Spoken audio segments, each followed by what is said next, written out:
I'm Tom Vassell. I'm Zee Garcia. And I'm Camilla. Today we're taking a look at a follow-up to the Spiel des Jahres nominated in the footsteps of Darwin. Mm-hmm. Now we have in the footsteps of Marie Curie, best known as scientist who discovered, or at least, did she discover radium, or she just really worked with radium?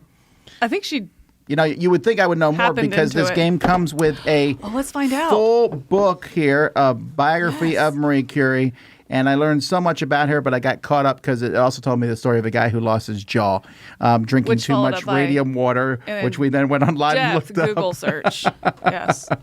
Anyway, it got weird. She got a Nobel Prize in physics. Yeah, I knew that. And yes, so. I knew she was a physicist, but yeah. Anyhow, she did. Wait, it just says right there, discover of polonium and radium. So yes. Okay, she did. Okay. We stopped it. Now you don't have to say it in the comments. There you go. We know. I was fully expecting this to be the same game as in the footsteps of Darwin with a, a different theme. Just like a re-theme. And that when you were collecting animals, I figured in this one you would collect stuff. This is a completely different game. Right. Yeah. So if you never played the other one, who cares? Right. Let me show you. The game itself is controlled by a timer here. That's going to go off at various points. Different activities and things will make the timer go. Whenever the timer gets here, there's an event that will happen for everybody. There is 3 different resources in this game: pitch blende, uranium, and radium. And they are here. And you'll be collecting, once the timer moves here, everyone's going to get a radium cube, which is the best cube. So this is going to be moving along. Each player is also going to have their own player board where they'll be keeping things. So what's going to happen is there's this ring in the middle of the table that's on this tile, which will be based on the number of players. And it's going to start on the number 1 side. And so on the first player's turn, they're going to take 4 pitch blende cubes, and they're going to drop them into this cube tower.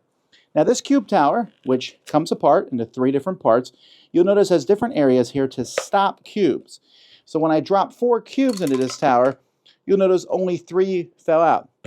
The other one is still in there. And it might not even be 3 that come out. Maybe only 1 comes out. And so as you throw in more cubes as time goes by, there's going to be more and more cubes in the tower that get stuck in there. But they'll come out at the bottom. After you drop the cubes in the tower, a player then has another one of 2 options. And again, all this is mentioned right here on the board. You can either write a thesis. You'll take the next thesis you don't have. So I don't have any thesis. So I take number 1. Hey, it gives me a pitch blende cube, and I put that here. I can take my 4 thesis. Or I can take cubes from the base of the tower. When you take cubes, you can take 3 cubes, although each of these beakers that you build will allow you to take an extra cube. You'll store your cubes here, and at the end of your turn, you can only store 3, although each of these beakers that you build will allow you to store more cubes. You then will use the cubes. Usually, you can use them to exchange. I can change 2 pitch blende into the uranium and 2 uranium into a radium, or 2 radium and a uranium into a victory point. But I also can use cubes. Sometimes the game will give you one of these, and you can't use it. You can't use these beakers until you do whatever it says here. So here I change a pitch blende and 3 uranium into a victory point. Then I get to turn it over. You can also buy a card over here. When you buy a card, you'll take that, and there's 5 different types of cards. You'll stick it underneath the proper type on your board, and then you get the reward, if there is any, based on how many of those cards you have. So the first card here gives me a pitch blende and moves the timer forward 1. The second gives me a radium. The third gives me Marie Curie, who is worth a point at the end of the game. And when you hold her, you only need to turn in 2 radium to get a victory point. The third lets me write another thesis, and the fourth gives me another thesis, and then the 5th gives me 2 victory points. Each player also will start with a revealed goal, that if you do this goal, and this one says I have 1 card of each type, you'll get 2 points.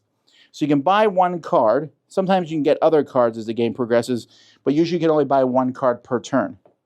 After a player takes their turn, the ring will move, and the next person is dropping in a different set of cubes. And this will keep happening. Sometimes the ring will tell you to move the timer. When it gets here, this flips over to the other side, and you go through here, which makes it flip back to this side. And you keep going until the timer gets here. At that point, players will count up their points, which won't be many. Think somewhere between 8 and 12 points, and whoever has the most points is the winner.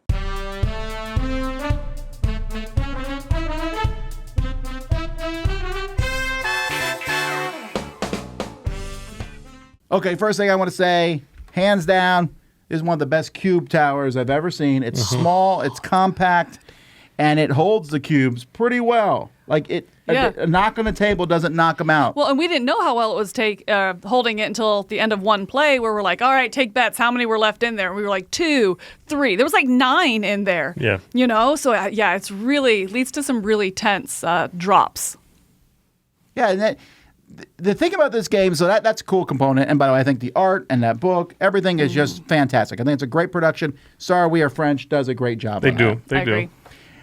The game, though, I think it's going to have some mixed reactions because it has a very unusual cadence. You're at the beginning of your turn, you drop in cubes. How many? Well, wherever it happens to be, you can't really look ahead because it's moving around that dial, flipping over. You can sort of. You also don't know how many cubes are out. And you can look ahead, but why? You know what I mean? Well, 2 things. You can look ahead because they make you flip the tile, which is pointless. They could have just make it a bigger tile, have it a single circle, have it a big circle. You know what I mean? Are they trying to obscure what's coming up? Is it on purpose? Is it a limitation of the space on that tile? I don't know. Probably, I assume the I tile don't get and it. just a No, space. like make it a bigger one where I can see every step, and I might actually be able to plan a little bit that way.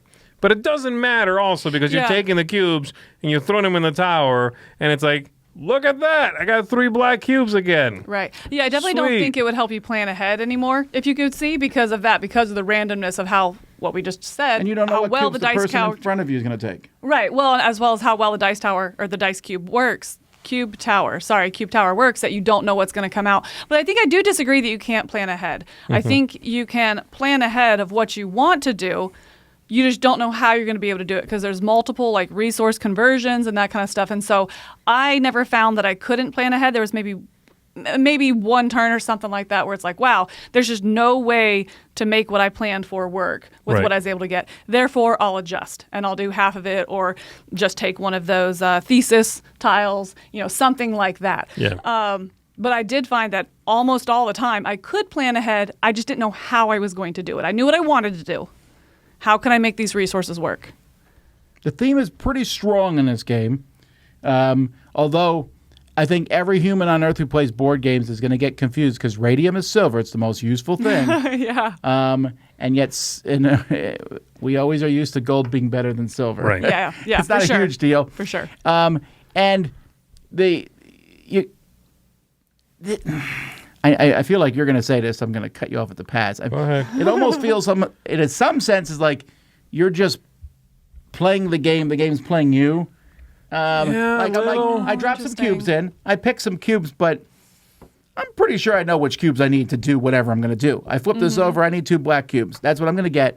What card can I afford? Those 2. So I'll take the one I have more of because that makes sense. I don't think this is necessarily bad. I actually enjoy it.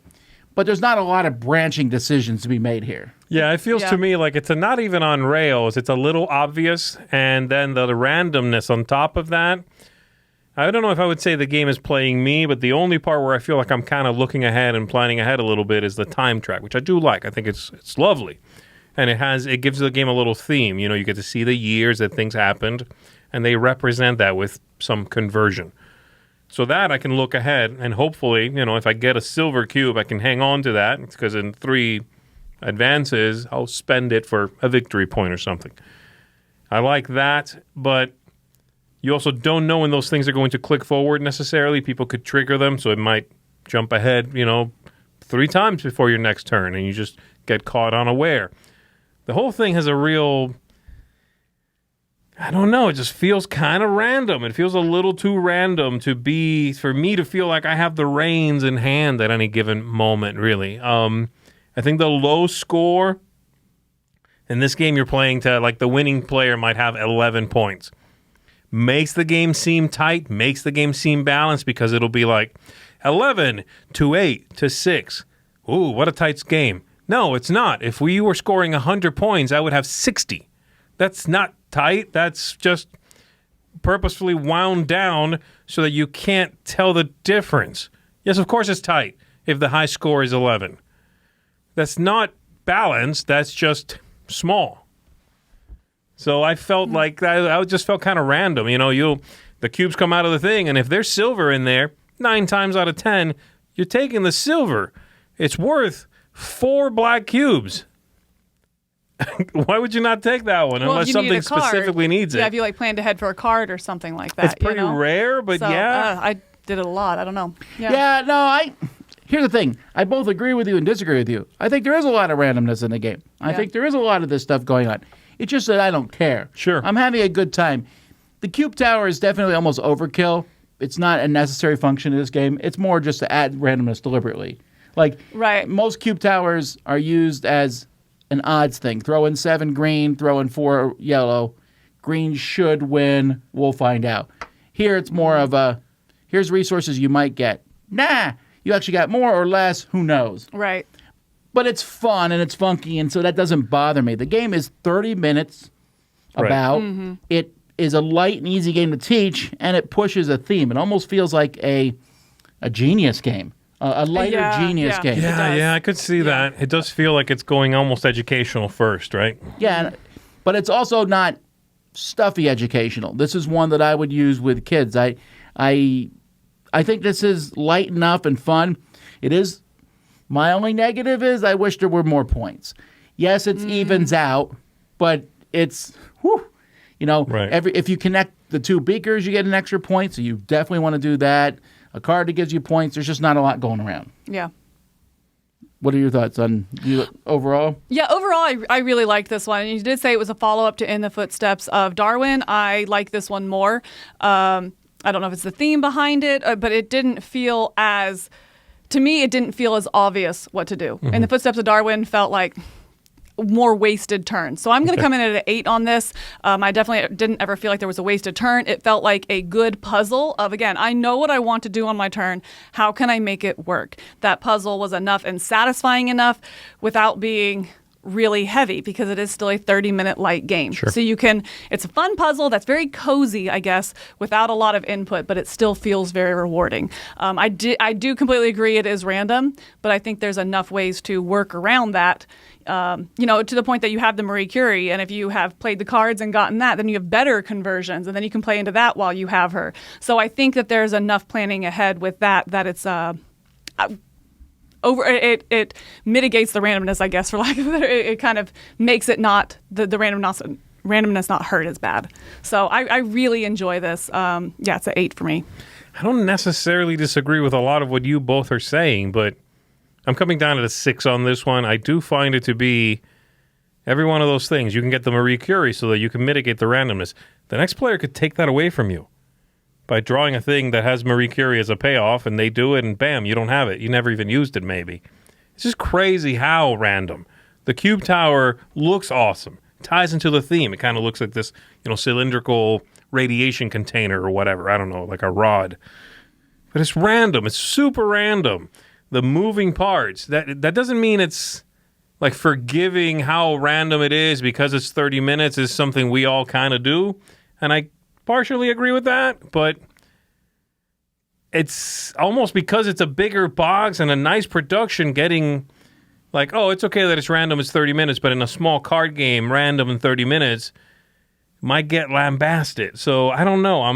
I think it's the mitigation of the randomness, though, that you can plan. I guess I don't see that much of it in the game, I thought it was, you did what you could, and those things were fairly obvious. Prepare for the time track that you see coming. The rest of it, not so much. You don't know what you're going to have. So yeah, it gets a 6 from me. It's all right. I'm in the middle, 7. I very much enjoy it. If it was longer, I'd probably not love it. I think even though it's I love how it's so different than In the Footsteps of Darwin, but it also is a slight step up in complexity. Not a lot, but a slight step up in complexity. But I think I like Darwin a little better. I have a little bit more agency in that one. But man, the theme of this one really charms me. The production is great. This is the kind of game I would love. I don't think you'll ever see this at a mass market store, but it could. Right. Yeah. I would love that. That's just a neat thing. It's a cool beginning of a series. having in the footsteps of Darwin and the footsteps of Marie Curie. Right. Like if this continued and the games were different, not just reskins, that's a cool line. Yeah. Of educational, games of something different. Without feeling like that education, Right, like, right. oh, teach me about me. Like, you don't walk away from this. You walk away from this wanting to learn about Marie Curie. It hasn't taught you about it, but it's kind of provided that framework for you to then go explore and learn. Yeah. Well, there you go, folks. That's In the Footsteps of Marie Curie. I'm Tom. I'm Zee. And I'm Camilla. And don't drink radium. We've learned that.